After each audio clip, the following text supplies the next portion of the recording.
All right, guys, here we are. It is February 3rd, and I'm coming out to put on spiles.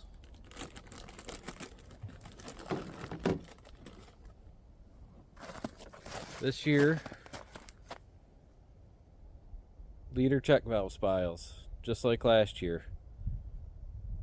I truly believe that these spiles gave me an extra week and a half last year, with it getting up to 70 degrees March 1st and all the stuff we had. I had guys tap after me that were done a week sooner than I was running these. You can say whatever you want about them, but just go look at all the studies done and all the data out there on these. They work. They're awesome insurance, especially for my system. I'm out here. I have generators at my locations. I use sap guzzler diaphragm pumps. I'm not high vacuum. I'm very flat. My tubing's 2% grade at best. So I mean, these things are priceless for me. 100%. If you want to try some out or get some, contact Kevin Lawyer at Leader.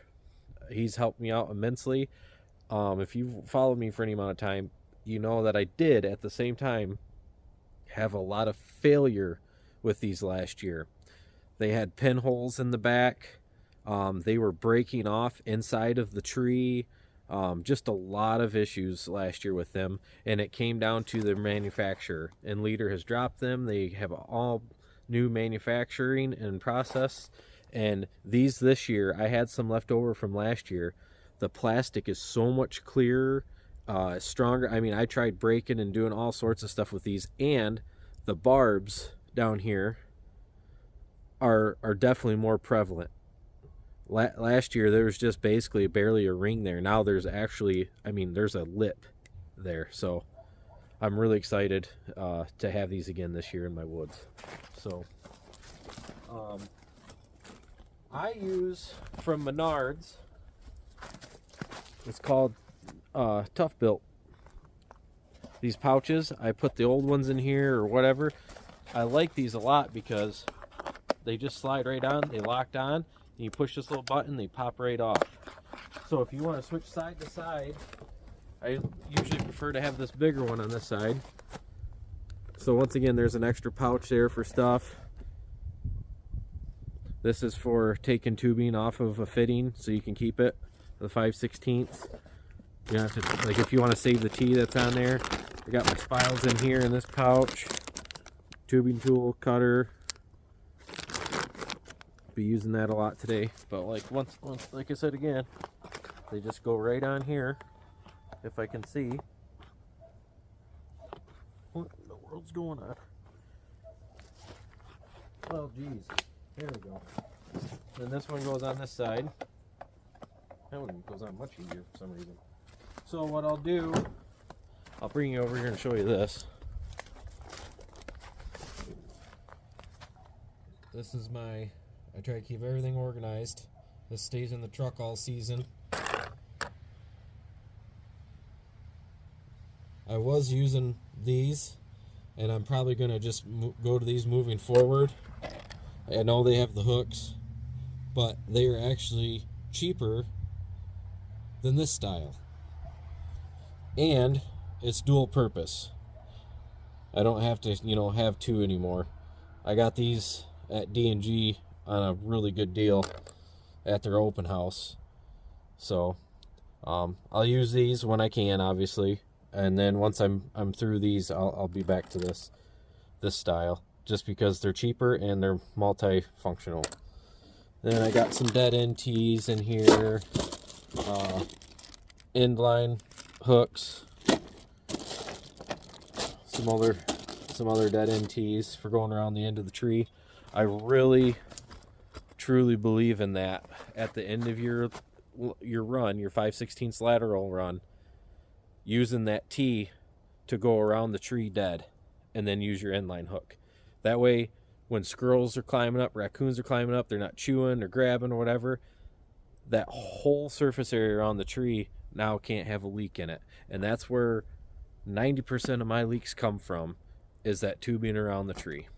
So that's a little golden nugget in here. If you don't take anything away from this whole thing, take that. So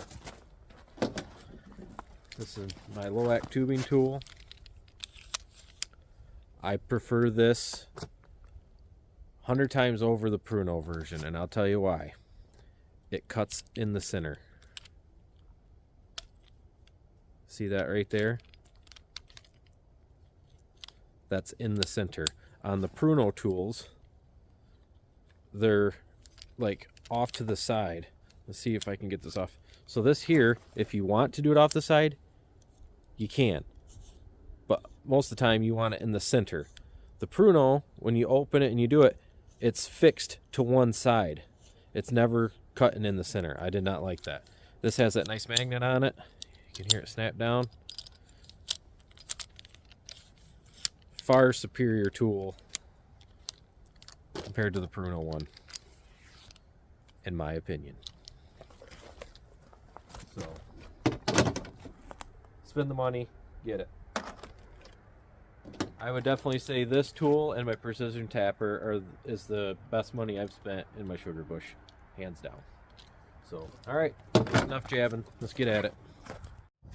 Alright, so come out here, grab that off. I'll take my tubing tool here, cut this right off, goes in my pouch on this side. Grab a new spile. Probably gonna have to adjust this for the first time of the year.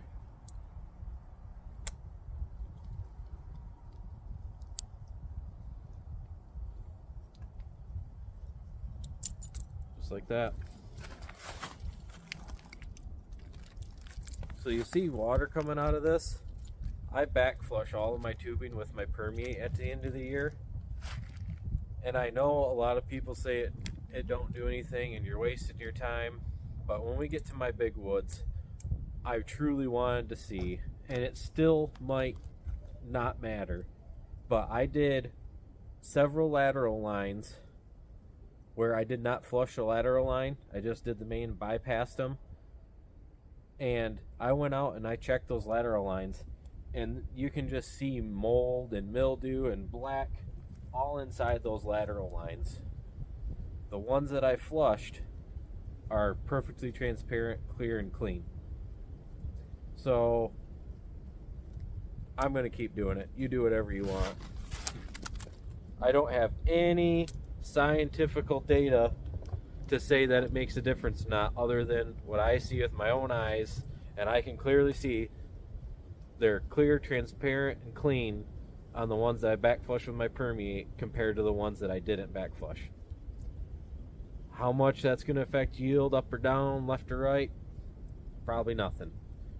And that's what I think most people get at. But I like doing it. I think it's worth it, and it doesn't take me any extra time because I got the tank in the back, the pump hooks up to it, and I'm doing the same thing anyway. I just got water coming out as I do it, so it really doesn't take me any much extra time, to be completely honest. When I'm out there and I'm popping taps, I'm doing that anyway. It doesn't add any real extra time like it would if you were going around with a syringe on vacuum trying to do something like that. Now I can see where that would take time, but just hooking the pump up, doing it that way.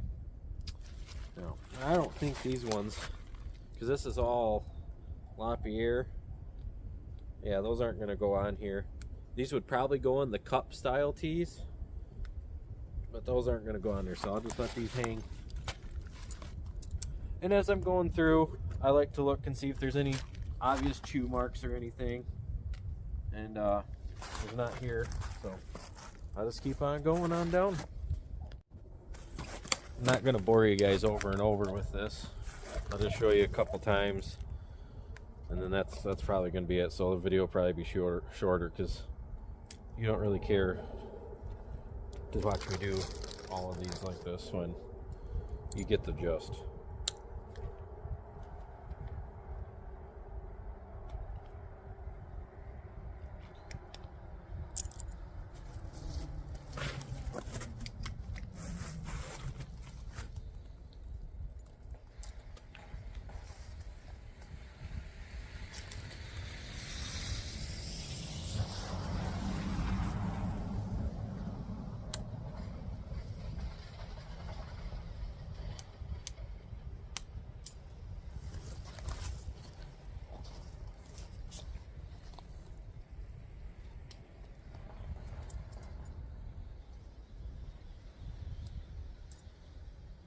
Not gonna lie, guys, it's still pretty cold and it's wet. So